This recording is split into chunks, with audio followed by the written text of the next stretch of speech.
Blue sky popping out behind me. Especially across the Smokies. Yes. Very nice. Plateau, little different story. In fact, a little bit of shower activity right now. Okay. No thunder associated with these right now.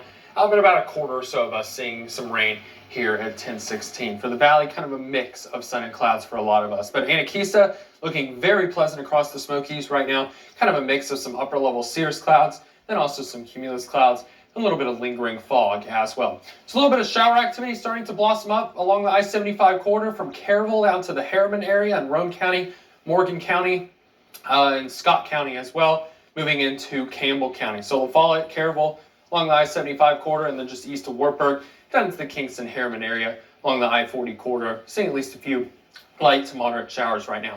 Tropical feel on our comfortcast, that'll stay with us through the entirety of the weekend.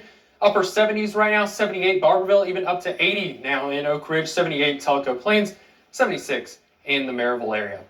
A mix of clouds and sun, a few light showers through the morning, most of us on the drier side though. Then really, as has been typical over the last several days, 30-40% of us see a few bubble up, pop-up showers and storms. Very typical for summertime pop-up storms.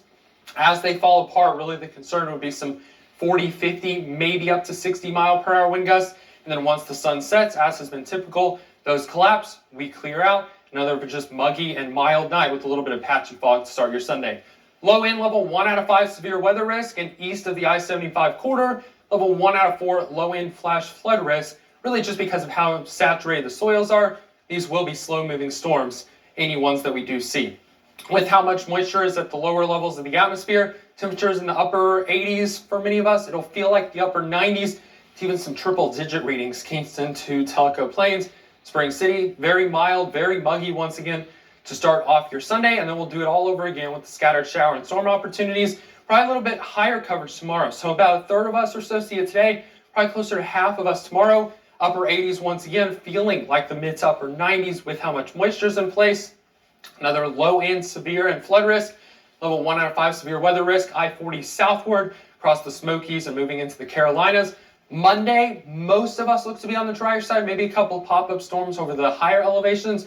Looking ahead to Tuesday though, just to our North Storm Prediction Center has outlined basically a level 2 out of 5 possible risk for severe weather. That's later in the day Tuesday. For us, it would be Tuesday night into early Wednesday. So you can kind of see the sharp gradient of a lot more humid, moist air to the south, drier air the further north you go. That's the cold front pretty much right on top of us. Early Wednesday morning, look how quickly it pushes through though. Much less humid air, some drier air starting to funnel through. And that's actually pretty dry air, some driest air we've seen since about mid-May or so, if we are into those blues. Very dry air through the entire column of the atmosphere.